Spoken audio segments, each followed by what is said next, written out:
Sa créativité et son expertise technique lui permettent de donner vie à des réalisations, que ce soit de l'illustration ou de la mise en page. Il s'agit d'un métier qui évolue au fil de la technologie. Nous faisons un clin d'œil ce midi au métier de graphisme. Dans nos champs, on vous apprend une technique de bouturage grâce à une mixture naturelle. Et bien sûr, on va clôturer avec le débat qui s'intéresse ce midi aux mots de passe sur les téléphones portables dans le couple. Pour ou contre, on en débat tout à l'heure. On entame donc le développement de tout ceci avec coaching numérique.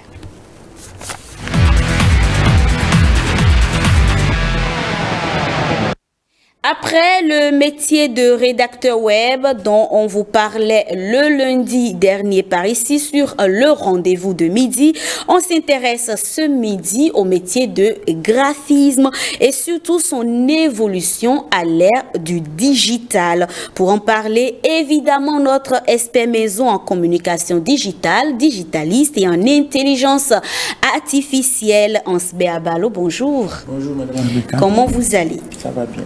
Alors, avant de nous plonger dans le vif du sujet du jour, un petit rappel à nos téléspectateurs. Du coup, de la dernière fois, on parlait du métier de rédacteur web. En résumé, qu'est-ce qu'on retient de ce métier?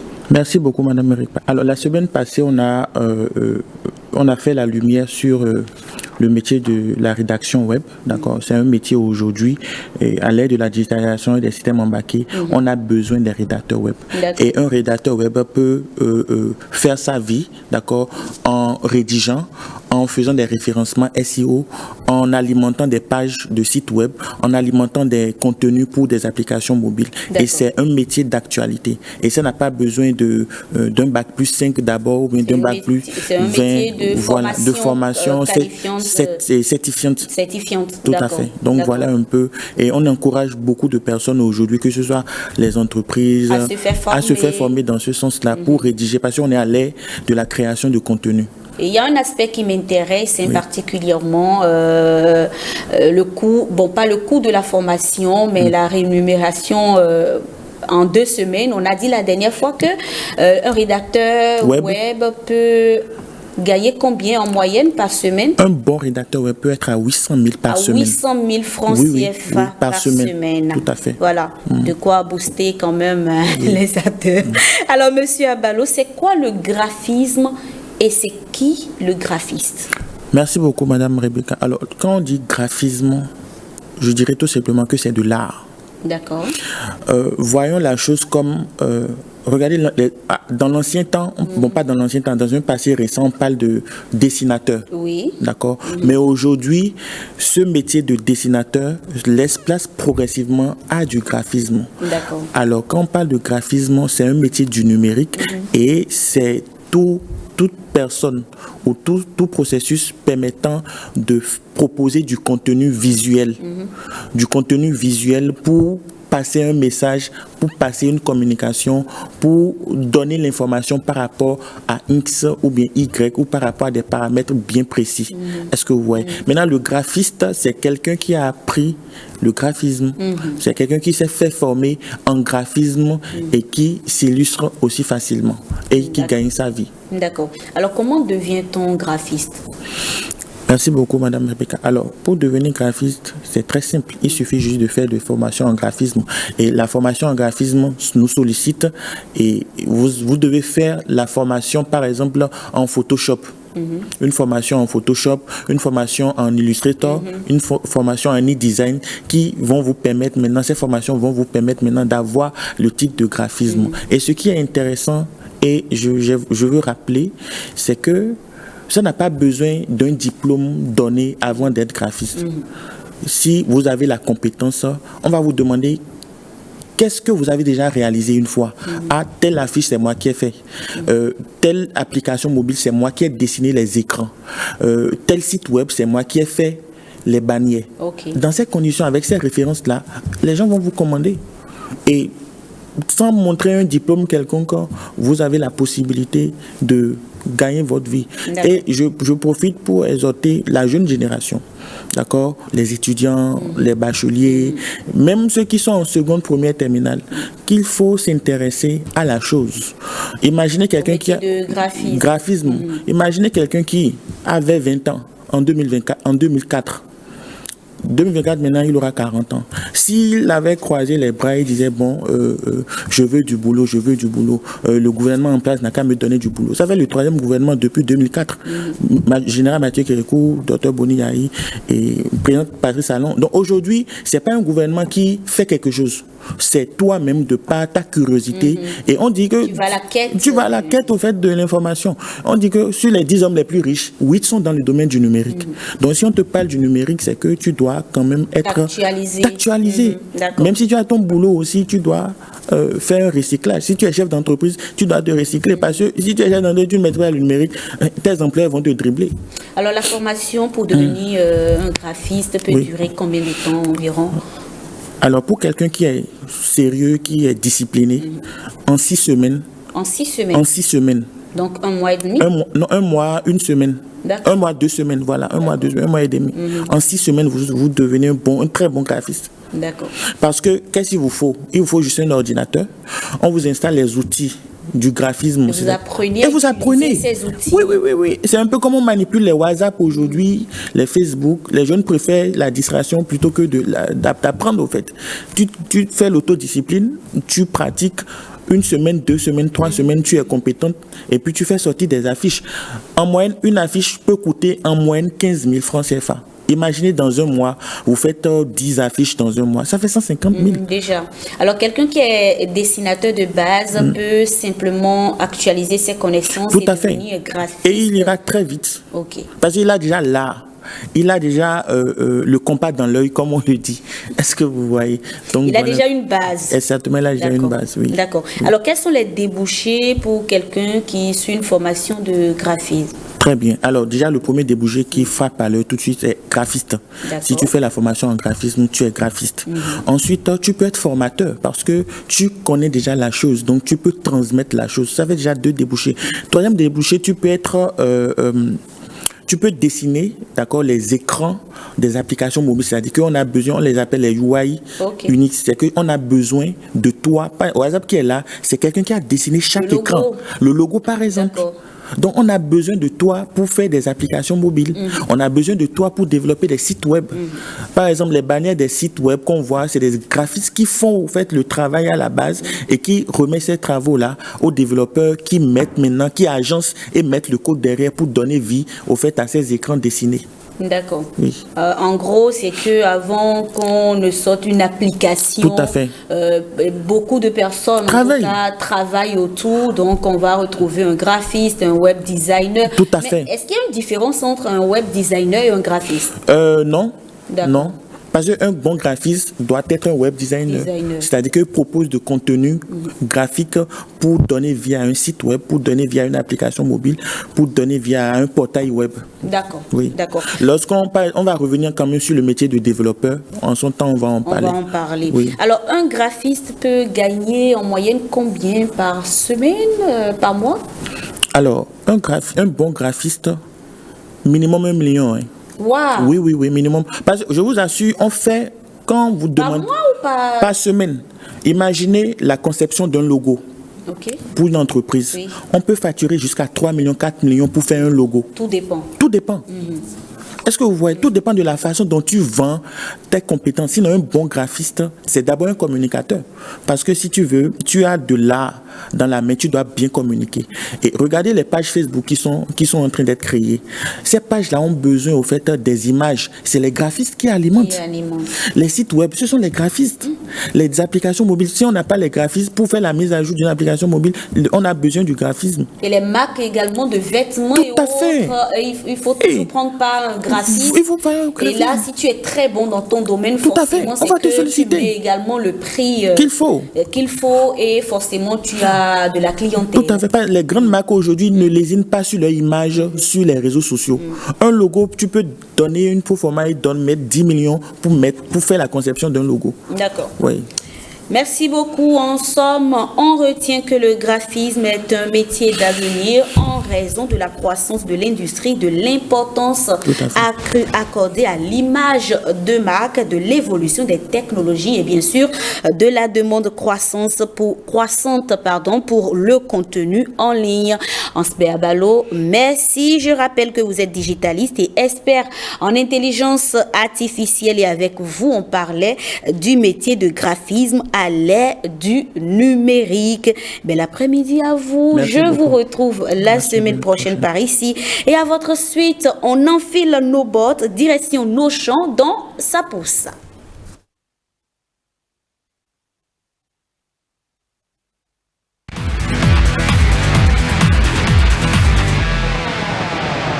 Puisque la transition ne venait pas, mais venez, vous venez. Comment vous allez? Je vais bien, vous? J'espère que vous allez très bien. Super bien. Alors, déjà, le bouturage, c'est quoi? Le bouturage, c'est une technique qui permet de multiplier les plantes. Une technique qui permet... La multiplication des plantes. D'accord, la multiplication des plantes. Aussi simple que cela. Oui. Et ce midi, vous nous donnez des astuces pour mieux réussir son bouturage grâce à une mixture naturelle. Bien sûr. On y va. Alors, la réussite de bouturage est une question très difficile pour les agriculteurs. Surtout quand vous trouvez des spécimens ou vous trouvez des boutures d'espèces ou d'essences forestières ou de fleurs ou de fruitiers intéressants dans d'autres pays. Par exemple, toi, Rebecca, tu es allé pour une mission en Côte d'Ivoire et tu as trouvé des boutures du caféier et tu as envie de reproduire, mais tu ramènes ça au Bénin et sur les 100 boutures que tu as eu à faire, toutes les 100 boutures sont décédées. OK. C'est pas intéressant. Par exemple, pour multiplier le poivre, il faut passer par le bouturage, forcément. Et donc, ça devient vraiment un problème au sein des agriculteurs. Et la solution qu'on a souvent, ou les solutions que nous avons, qui s'offrent à nous, c'est l'utilisation des hormones de croissance, des hormones du bouturage chimique de synthèse, qui ne sont pas tout le temps disponibles sur le continent et qui coûtent un rein. Et donc, il faut creuser la tête et trouver d'autres moyens pour pouvoir réussir cette opération. Alors, ici, je vous propose une mixture qui va vous paraître incroyable. C'est le miel. Le miel qui est d'abord un aliment et qui fait partie du groupe des aliments qui ne se périment pas. Et avec la complicité de la régie, on va avoir les images. Bien sûr, en même temps pour montrer un peu aux téléspectateurs. Et là, oui. Je suis en train de sectionner des boutures. Voilà. De l'arbre magique, comment on appelle ça? C'est pas moringa? Oleifera, c'est pas le moringa? très bien. Alors, le moringa se reproduit par graines et par bouturage. Là, je suis en train de simuler une reproduction du moringa oleifera par bouturage. Alors, quand je sectionne les branches, naturellement, quand on veut réussir le bouturage, il faut prendre les boutures au niveau des branches qui sont plus jeunes parce que les multiplications ou les divisions cellulaires sont plus actives à ce niveau-là. Quand je vais couper la bouture ou la branche de moringa oleifera, je vais, pour la première technique, tremper, d'accord, la partie coupée de cette bouture de moringa oleifera dans le miel. Le miel a une activité antiseptique et une activité antifongique et également une activité cicatrisante. Donc, ça a trois fonctions. Antiseptique, contre les bioagresseurs, les criquets, tout ça, les sauterelles. Antifongique, contre les champignons qui vont créer des fontes de semis ou bien la pourriture de la bouture. Et anti-cicatrisante. Et cicatrisante, pardon. Cicatrisante, ça va permettre de vite cicatriser la partie de la bouture qui a été coupée avec notre ciseau. Donc, comme les spectateurs sont en train de voir, je plonge tranquillement la bouture dans le miel comestible pour l'humain, n'est-ce pas, que je vais tremper dans le terreau et que je vais planter. Deuxième méthode, je peux faire le bouturage dans l'eau. Et ce bouturage dans l'eau va consister à mettre ce miel-là au fond de mon réservoir d'eau. Alors, le bon miel doit d'abord se déposer au fond de l'eau. Et non rester à la surface. Non, si ça reste à la surface, ce n'est pas du miel, c'est du sucre. D'accord. Et ça ne doit pas vite se mélanger à l'eau. Et donc, là, qu'est-ce que je fais? Je trempe un peu l'extrémité et je laisse dans l'eau. Et puis, la magie va s'opérer. J'aurai plus de chances de réussir mon bouturage que la méthode traditionnelle qui consiste à couper la branche et à espérer que la nature fasse que la bouture germe. Donc ça, c'est l'une des stratégies que je voudrais partager avec nos amis les téléspectateurs aujourd'hui. La prochaine fois, on va parler du fumier de vache et des feuilles de saule pour stimuler la poussée des racines au niveau des plantes. Donc le fumier de vache ou les feuilles de saule permettent également, jouent le rôle d'hormones de croissance. Et vous savez, moi, j'ai fait une formation en biotechnologie, production de semences dans le domaine du génie génétique et on utilise des hormones de croissance racinaire telles que les auxines qui permettent, tu sais qu'on peut partir d'une seule bouture de moringa et avoir 1 million de boutures en un laps de temps sur même 2 mètres carrés. Ah bon? Oui, ça on appelle ça la micropropagation et c'est ça qui permet de régénérer les rejets d'ananas. D'accord, grâce au génie génétique, ce n'est pas les OGM. Les gens combinent ça avec les OGM, non. Ça permet même de sauvegarder une espèce grâce à la totipotence. On va en parler également. Je prends une feuille de manguier et grâce à la feuille de manguier, je peux régénérer un manguier entier en faisant l'extraction de son ADN. Il faut qu'on ait tout ça en pratique pour que les téléspectateurs sachent que c'est réellement possible. Voilà. Alors, cette stratégie dont on parlait tout à l'heure, on peut l'adopter à tous les plants? C'est possible? Très bien. Ce n'est pas toutes les plantes qui sont bouturables. Il y a des plantes qui se reproduisent par voie sexuelle, c'est-à-dire par les semences, et des plantes qui se reproduisent par voie végétative, c'est-à-dire les boutures. Si c'est une plante qui peut être reproductible ou bien qui peut être multipliée par voie de bouturage, ça va réussir.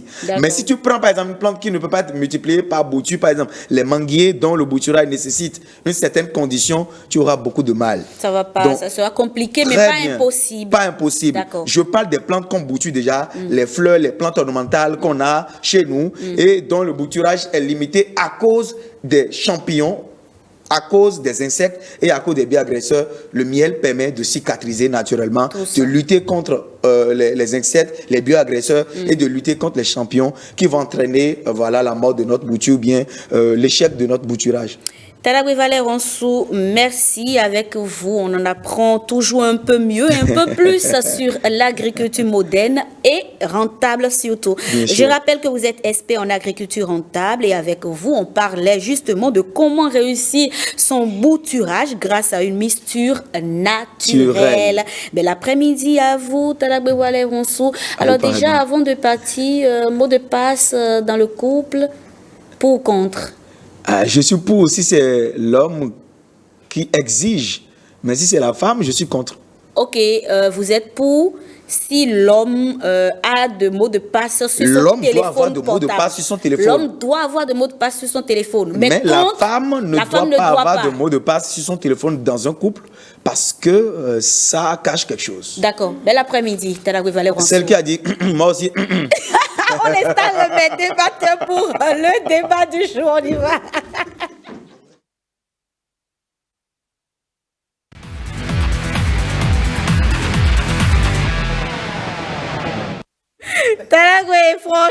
Franchement, si certains couples se partagent leurs mots de passe et se prêtent volontiers leurs appareils, téléphones, tablettes, ordinateurs, donnant ainsi accès à leur messagerie, d'autres préfèrent se garder comme un jardin secret. D'ailleurs, on en parlait par ici le lundi dernier. Finalement, pour ou contre, on en discute ce midi avec mes amis du lundi. Simplice Dossou, bonjour. Bonjour Madame Rebecca. J'espère que vous allez bien. Super bien, super bien. Et à votre droite là ou bien c'est gauche? Non, droite. C'est gauche. Au côté gauche, au côté droite.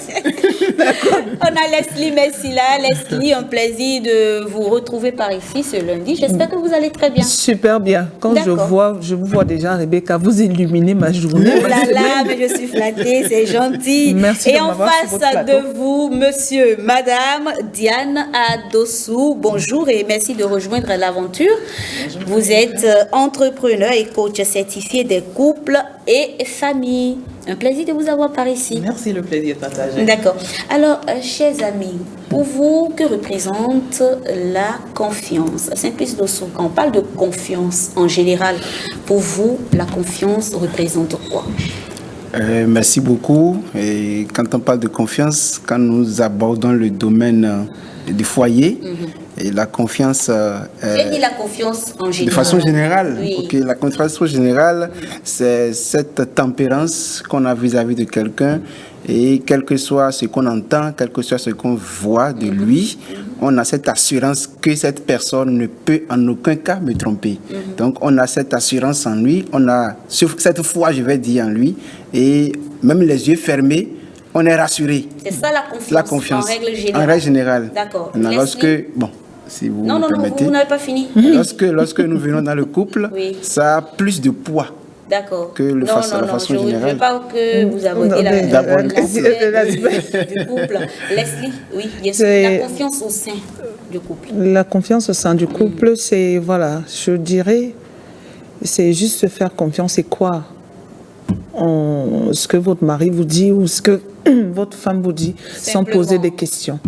Parce que lorsqu'on a confiance, Rebecca, quelqu'un, même en amitié, c'est, voilà, on va aveuglement. Ça ne servirait à rien que je vous dise quelque chose, après je me retracte. Ça veut dire qu'il n'y a plus de confiance. C'est quoi aveuglement? Comme quoi, et surtout lui-même déjà aveugle. Oui, tout à fait. D'accord. Ouais. Mais le foyer voit clair. Ah, le foyer voit clair. Et comme il a dit, c'est une question de foi.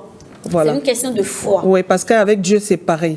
Vous ne cherchez pas à comprendre, mais vous le suivez seulement. D'accord, merci. Alors, déjà sur le plateau, chers amis, est-ce que vous connaissez les mots de passe de vos conjoints? Simplice Dossou? Bon, elle n'a pas de mot de passe. Elle n'a même pas de mot de passe. Je n'ai pas de mot de passe aussi. Je ne vais pas mentir, il a un mot de passe. Ok. Mais vous ne connaissez pas? Non, je ne connais pas. D'accord, coach? Il a un mot de passe que je connais. Ok, d'accord. Alors, pourquoi, je pose cette question à la coach, pourquoi est-on souvent poussé vers ce désir de mettre un mot de passe sur son téléphone en couple? Je dirais, le portable aujourd'hui est devenu plus qu'un moyen, un outil de communication.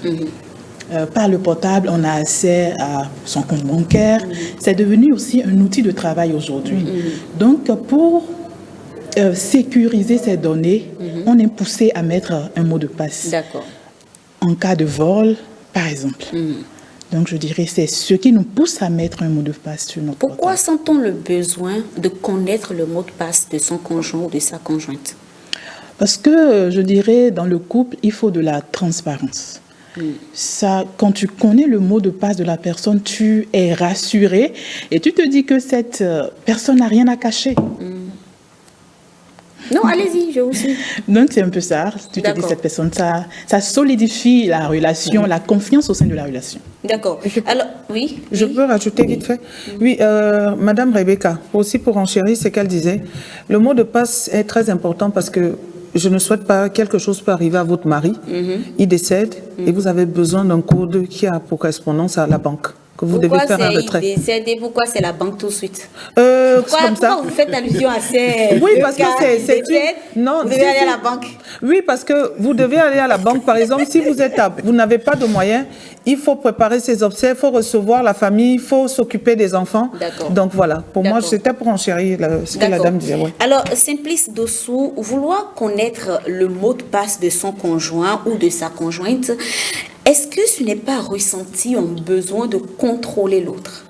Et vous savez, de façon normale, et lorsque je prévois ou bien lorsque j'envisage sécuriser mon portable à travers un mot de passe, ce n'est pas ma conjointe de d'abord demander ce mot de passe, ce code, avant que je ne lui donne. Il faut lui donner simplement. Ce n'est pas aussi à moi en tant que mari de demander avant qu'elle ne me donne. Lorsque tu as l'idée de sécuriser et pour des raisons bien fondées, et que si ce n'est pas des raisons fallacieuses et que c'est des raisons bien fondées, il faille dire oui, je veux le faire pour telle chose et donner le code pour que ton mari ou bien ta femme ait accès à ce code. Maintenant, ça dépend de l'objectivité de chacun. Vous voyez, lorsqu'on est dans le couple A peut décider de ne pas livrer son code à sa femme, le couple B peut dire non, il n'y a pas de code dans mon foyer. Ça dépend des décisions basiques que vous êtes données. Vous voyez, de la fondation que vous êtes donnée. Depuis en amitié, ce que vous dites, si déjà en amitié, la femme a déjà un code et que l'homme ne cherche pas à connaître, ce n'est pas après le mariage qu'il va chercher à connaître son code. Si en amitié, l'homme a un code et que la femme n'a pas assez, ce n'est pas après le mariage qu'elle va chercher à avoir assez. Il faut connaître avant. Tout dépend des bases. Comme on le disait aussi, si déjà en amitié, elle te gifle, tu ne dis rien, après le mariage, elle peut t'égorger. Donc, tu as tiré avec au début. Donc, tout dépend de la base. Vous voyez? Maintenant, lorsqu'on est dans le foyer et que la femme a sécurisé son portable et que le mari n'a pas assez à ce code, ça frustre. Pourquoi? Ça frustre. Oui, parce que vous voyez, qu'est-ce qui pousse, qu'est-ce qui est dans ce cœur qui a fait que tu as codé ton portable et que le mari n'est assez. Même s'il n'y a rien, mais déjà, c'est acte prouve qu'il y a quelque chose qui cache, qui croche. Il y a un guisou roche. De la même manière, lorsque l'homme, il y a certains hommes qui disent, même avant que M. Valon ne quitte, il a dit que l'homme a droit de pouvoir coder son portable. Et la femme non. N'a pas droit. Je crois que c'est un débat à discuter. Vous voyez? Donc, ça vous fait mal qu'il soit parti? Oui, ça me fait mal qu'il soit parti. Sinon, il me connaît très bien. Sur certains points, il ne faut pas marginaliser de cette manière. Que toi, tu as ce droit, que la femme n'a pas ce droit. Si déjà l'homme se dit oui, mon portable a ce droit d'être codé, la femme peut se dire aussi oui, mon portable doit être codé. D'accord. Quand c'est comme ça, ce ne sera bien plus le foyer. D'accord. Ouais, Madame Adosso, alors, connaître le mot de passe de son conjoint ou de sa conjointe, c'est une chose. Mais est-ce que connaître le mot de passe vous autorise également à fouiller? Non. Aller chercher, fouiner.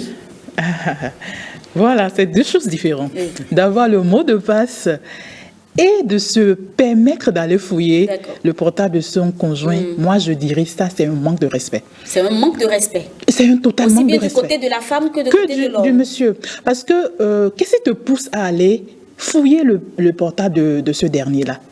C'est quand tu as le doute, quand le doute s'installe, que tu es poussé à aller fouiller. Mais lorsqu'il y a le doute, il faut pouvoir communiquer, faire asseoir l'autre et lui dire j'ai constaté que tu as fait ci, que tu as la manière dont tu es tout le temps collé à ton portable. Par là, je constate qu'il y a anguille sous roche. Et vous discutez. Mais pas te permettre d'aller derrière cette personne à fouiller son téléphone. Parce qu'on dit souvent qui fouille, qui cherche, trouve. Et lorsque tu te permets le droit de fouiller, là, tu dois pouvoir assumer ce que tu vois. D'accord. D'accord. Leslie, vous connaissez le mot de passe, mais vous ne fouillez pas. Finalement, le mot de passe, ça vous sert à quoi?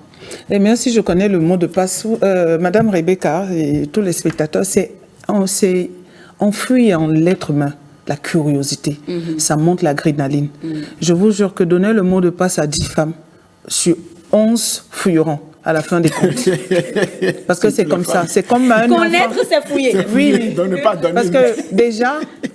parce que déjà, vous savez, il faut remarquer que chez l'être humain, j'aime bien, quand on lui dit la porte là n'y va pas, c'est là où sa curiosité augmente. Pourquoi on me dit? Ça veut dire qu'il y a un truc que je dois découvrir. Donc, moi, vous me dites que j'ai le code et que je ne fouille pas. Non, préparez seulement le tribunal. C'est moi, je veux fouiller. Donc, un peu, c'est voilà. D'accord. Donc, chez vous, connaître, c'est fouiller. C'est fouiller. Simplement. Donc, autant ne pas connaître. Autant ne pas connaître. OK. Voilà. Simplice Dossou, déjà, vouloir connaître le mot de passe de son ou sa conjointe, connaître le mot de passe et chercher à les fouiner. Est-ce que cela ne veut pas dire qu'il y a un manque de confiance, finalement? Bon, je peux répondre de façon débutative sur deux volets. Premier volet, lorsque je connais le mot de passe et je fouille de façon volontaire, et que... Parce qu'on peut fouiller de façon involontaire? Bien sûr, on peut fouiller de façon involontaire. Bon, je peux fouiller de façon involontaire en ce sens que j'ai pris le portable et que devant elle-même, ou bien devant le conjoint, on est ensemble, je commence par toucher au mot de passe, je commence par déverrouiller, je l'ai fait de façon involontaire.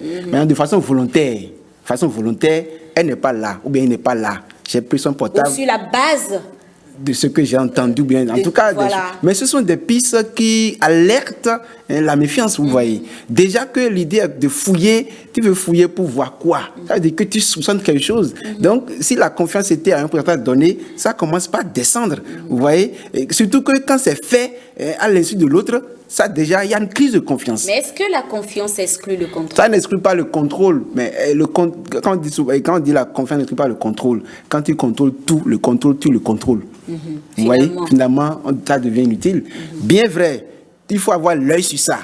Et voir comment, supposons, on est dans le couple et il y a une heure tardive et elle se lève, bon, commence par son portable jusqu'à une autre heure donnée et tout le temps ça devient fréquent, mais l'homme va se poser des questions, mais alors que, comment on appelle, elle n'est pas graphiste ou bien elle n'est pas si dans un domaine professionnel qui l'exige et que tout le temps c'est comme ça, l'homme peut se poser des questions, mais qu'est-ce qui fait que ma femme de telle heure à telle heure, elle s'accroche à son portable? Qu'est-ce qui fait que mon époux, tel à tel, il s'accroche à son portable? Ça émet déjà des... Est-ce que vous savez qu'aujourd'hui, il y a quand même la possibilité d'avoir 2 WhatsApp en même temps? Oui, bien sûr. Sur le même portable. Sur le même portable. Bien sûr, deux types de conversations sans que qui que ce soit n'arrive à accéder à l'autre conversation qui est considérée comme une conversation privée? Privée, oui, c'est possible. Mais dans ce cas, bon, vous pouvez laisser votre conjoint connaître votre mot de passe et quand même cacher ce qu'elle devrait voir ou ce qu'il devrait voir, n'est-ce pas? Bien sûr, vous voyez. Donc, tout ça veut dire quoi? En réalité, coder ou ne pas coder, ce n'est pas la solution. D'accord. Avant, les gens n'avaient pas de portable, n'avaient pas de code, mais pourtant, on 5-6 femmes. Les gens n'avaient pas de portable et de code, mais pourtant, elles ont des maris. Vous voyez, donc ce n'est pas avoir de code qui va sécuriser le foyer, non. C'est le cœur que tu as qui va sécuriser le foyer. C'est le cœur que tu as dans le foyer qui sécurise ton foyer. On peut avoir 1000 codes dans son portable et qu'en réalité, en dehors du portable, des choses peuvent se passer de toutes les manières que la femme et l'homme ne soient informés. Donc, ce n'est pas en réalité le code du portable qui va sécuriser le foyer. Maintenant, lorsqu'il arrive des fois où l'homme cherche à voir, ça émet de doutes. La femme cherche à voir, ça émet de doutes. Si je n'ai pas de code, il faut fouiller ce que tu vois. Tu peux dégager toutes les conclusions. Mais quand je sais que je vais pour un objectif et que ce que je fais, ça n'a pas d'impact négatif pour le foyer, tant mieux. D'accord. Alors, mais finalement, Simplice Dossou, est-ce à dire que, c'est vrai, on abordait la question le lundi dernier par ici, est-ce à dire que si vous êtes en couple, finalement, vous n'avez plus de vie privée? On a de vie privée, je l'ai dit. Mais à quel moment on a de vie privée si il faut quand même tout montrer parce qu'on ne veut pas, on ne veut pas, on est en confiance, voilà. On ne veut pas montrer à l'autre que je suis une cachotière ou un cachotier. Donc, à quel moment, finalement, vous avez votre intimité à vous? J'ai dit, le portable n'est pas en réalité... Mais le portable, c'est personnel. C'est personnel. Et ce n'est pas ça qui va faire que ça soit un outil qui va, comment on appelle, bloquer ma vie privée, non. C'est personnel. Ça, là, moi, je le vois comme un outil. D'accord. Et tu peux même enregistrer tes données, un jour, ça peut disparaître. Vous voyez, ça peut disparaître. Si ça disparaît, ça dit que tes idées n'ont pas disparu. Vous voyez, donc ce n'est pas ça qui fera, en fait, un problème tabou, je vais dire. Au sein du couple. Au sein du couple. Comme je l'ai toujours dit, il y a l'espace commun, il y a aussi l'espace privé. D'accord. Même si ma coéquipière n'est pas d'accord pour ça. Qui est en train de rire? Non, c'est pas ici. D'accord. Alors, coach Adossou, est-ce qu'il vous est déjà arrivé de recevoir des couples ou bien souvent je sais que c'est les dames qui font recours au coaching, pas que les hommes n'en ont pas besoin, mais les femmes ont souvent beaucoup de choses sur le cœur à raconter. Alors, est-ce que vous est déjà arrivé de recevoir une dame qui a eu à fouiller dans le téléphone de son mari, qui a tout fait pour connaître le mot de passe et ensuite elle n'a pas pu digérer tout ce qu'elle a vu? Très souvent. Et est-ce que vous avez un fait à nous raconter là? Et en retour, quels étaient vos conseils? D'accord, pour énumérer un fait, je vais dire, il y avait une dame de la trentaine qui avait soupçonné, je vais dire, une copine est venue lui raconter, lui narrer que voilà, son mari avait des relations et c'était une personne très proche du couple. Donc, elle avait commencé par espionner le monsieur. Le monsieur avait mis une empreinte sur son mot de passe. Donc, la nuit, quand le monsieur dormait, elle a pris le portable avec... rapidement, elle avait débloqué et puis elle avait commencé. Je crois, le mari n'avait pas enregistré le numéro sous son vrai nom. Ok, le numéro de la dame en question. C'était un nom masculin. Voilà, c'était un nom masculin. Et puis, elle a mis le numéro de téléphone et le nom est apparu. Elle est rentrée dans les conversations, elle a lu un peu. Elle a pris son portable et puis elle a fait des screenshots rapidement qu'elle a gardés. Donc, le lendemain, elle a demandé au monsieur, j'ai constaté si le monsieur a voulu nier, elle a montré ça au monsieur. Le monsieur n'a plus rien dit, le monsieur s'est habillé et est parti. Et elle m'a envoyé les photos. Je lui ai dit, quand on fouille, on assume. Parce que rien ne te poussait à le faire. Le portable, c'est personnel. Et elle n'avait pas le droit d'aller jusqu'à fouiller le portable du monsieur. J'ai essayé de lui dire, aujourd'hui, l'infidélité ne doit plus être une source de séparation. Bon, l'infidélité masculine? Oui, parce que je dirais qu'il faut essayer de dialoguer. On dit souvent qu'on ne peut pas changer un être humain, mais je crois qu'on le peut. On le peut parce que il faut pouvoir donner accès à la personne une certaine liberté. Quand j'ai pris la dame et qu'on a commencé par discuter, j'ai compris que ce qui poussait le monsieur, c'était la dame. C'était la dame qui poussait le monsieur à aller voir dehors. Parce qu'elle n'était pas du tout agréable dans la chambre. Okay. Elle avait sans cesse... Elle trouvait à chaque moment un moyen de créer une dispute. Pour elle, elle passait 23 heures sur 24 à considérer le mari comme infidèle. Du coup, le monsieur est devenu? Du coup, parce que c'est ça. C'est ce que notre esprit crée. C'est nous qui créons les faits, au fait. Mais quand bien même ton mari est infidèle ou bien était infidèle au départ, et que dans ta tête, tu commences pas à te dire, j'ai un mari fidèle, et que le mari se lève le matin et voit, j'ai un meilleur mari, j'ai le meilleur mari du monde. Tu affiches ça dans la chambre. J'ai le meilleur mari du monde. J'ai le meilleur père pour mes enfants. C'est un état d'esprit, finalement. Et oui. Et tu commences pas à créer ça. Ça commence pas à parler dans le monsieur. Le monsieur commence pas à dire, mais attention, avec tout ce que je fais, ma femme trouve que je suis meilleure. Attention, il faut que je puisse. Tu n'as pas trouvé la femme bête? Du tout pas. C'est là où on fait une erreur. D'accord. Tout à l'heure, c'est vrai que c'est pas le sujet. Voilà. Vous avez dit que normalement, en tout cas pour vous, l'infidélité de l'homme ne devrait plus conduire à des séparations. C'est bien ça. Et l'infidélité de la femme, c'est juste une question. Je vais dire, quand la femme, vous voyez, l'infidélité de l'homme est totalement différente de l'infidélité de la femme. En quoi? En ses émotions. Okay. Parce que le monsieur peut aller au dehors, tromper sa femme et toujours être amoureuse de la femme au dehors, à l'intérieur. Non, pour la femme, c'est pas comme ça. Pour la femme, c'est carrément différent parce que la femme, pour pouvoir coucher avec un monsieur, il met de l'émotion. Pour pouvoir coucher, elle a d'abord pris le temps de s'attacher avec toi. Elle le fait avec passion, elle le fait avec toutes ses émotions. Okay. Alors qu'un homme, c'est pas comme ça. Le sexe pour un homme, c'est plus, je vais dire, un objet, un désir. C'est, je vais m'évacuer et puis c'est tout. D'accord. Alors, si on parle de ce principe, une femme qui arrive à contenir ses émotions comme les hommes, oui, elle peut être infidèle. Non, je n'encourage pas l'infidélité, attention. Non. Quand je vous écoute, j'ai l'impression que l'infidélité de l'homme non, du tout pas. Est normalisée. Je n'encourage pas l'infidélité. Mais je suis en train de parler aux femmes parce que de nos jours, nos mères ont vécu plus que ça. Et elles ont eu la patience, vous voyez, d'aller parce que voilà. Mais dans notre génération, on voit que au petit problème, on a l'habitude de ramasser ses clics et partir. D'accord. Alors, on revient au sujet du jour. En tant que coach, est-ce que vous conseillerez aux femmes de connaître les mots de passe de leurs époux? Quand on parle de couple, est-ce qu'on parle de couple où on vit à deux et qu'on est trois? Non, attention, il y a des couples, c'est ça, parce que la Bible nous dit... Ah non, la polygamie? Voilà, attention. Okay. Il y a un couple où vous êtes deux, mais vous faites un. C'est-à-dire?